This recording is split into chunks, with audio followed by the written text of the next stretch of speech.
Satirist Jonathan Swift once wrote that falsehood flies and the truth comes limping after it. That phrase is more than 300 years old, but it resonates today in the era of fake news. A study published by scholars at MIT shows false news on Twitter does spread faster than real news. And while you might want to blame the Russians or bots, the truth is human behavior is responsible for the rise of fake news. Ramona Pringle is director of the Transmedia Zone at Ryerson University. She's here to explain. So Ramona, tell us first of all, how did they get this information? How was this study done?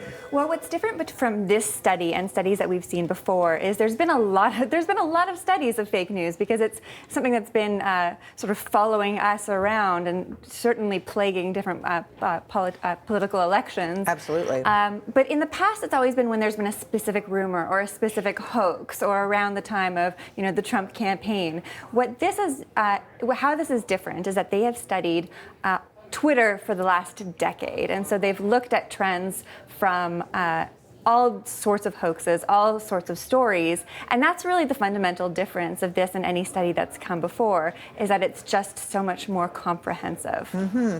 But I mean, they obviously had to really look closely at all these different tweets and figure out which ones were real and which ones were fake. That's not always very easy either. Well, and so what they did is they had independent fact checkers. They sourced stories against websites like Snopes, where there are fact checking organizations that are there. They also had students independently checking the work. So there was multiple layers of figuring out what actually is true, what actually is real as opposed to fake, because that's where you get into complicated territory, especially when you've got a computer system, let's say, which is sometimes the solution that they come out with is, well, let's have computers figure out what's real and what's not real. Yeah, that doesn't sound like a good idea. That's challenging also. So they knew what was real. They were looking at Snopes. They were trying to see, okay, what is a fake story? What are hoaxes? What's real? And what's really gaining traction? And one of the really interesting things that they found is that they thought originally going into this that the people sharing a lot of hoaxes would be very, very partisan, would probably have a ton of followers because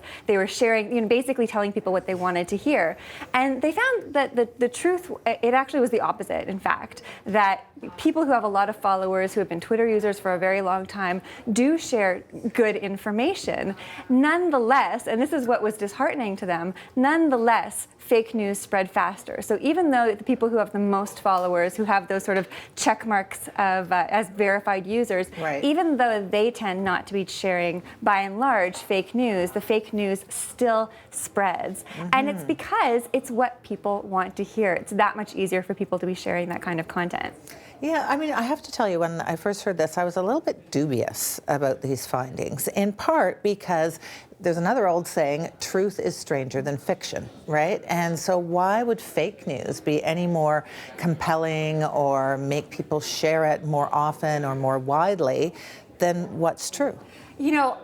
I've always been a believer that the truth is stranger than fiction also, but I think we're in an era where now that there is this sort of arena whereby you can make up headlines, there is the possibility of headlines that are stranger than even the strangest truth. And that's what we're seeing, is it's hard for, it's hard for real news to compete when there's people who understand, okay, we're targeting a specific audience. This is what, whether it's the far right, whether it's the left, whether whoever it is, we're going to appeal to whatever it is that they happen to be looking for. And we will make the most sensationalist headline. How do you compete with that? And so part of it is the fact that, they're able to dramatize, they're able to make these very tantalizing headlines. And what they found in the study, and I think this is really what's fascinating, but something that we've seen in studies on what goes viral in the past, is that the content that was shared the most, the content that went viral as fake news, was surprising and upsetting. And I think we can all sort of relate to that. We've seen those stories where you just go, oh my God, no, or that's terrible, or we have this gut reaction to it. That's when we tend to share things. And even historically, if you look back at early YouTube videos, do you remember the one about there was a little boy who was in the back seat, he was going home from the dentist? It was one of the very first viral videos. Charlie bit my finger or something like that. And there was this whole it was analyzed, it was analyzed by all sorts of researchers to see why it went viral. And it was because there was this surprise and then this emotion. You sort of laughed and then, and then you felt badly for them, you cried. And that's exactly what we're seeing happening with these fake news stories, that it evokes strong emotion, it evokes a sense of surprise. And so, it's challenging. I think that we have hoped that perhaps there was nothing stranger than, or nothing that fiction couldn't trump truth, but obviously it's not the case. Good choice of words there, Ramona. All right, thank you very much for joining us today. Ramona Pringle is the director of the Transmedia Zone at Ryerson University.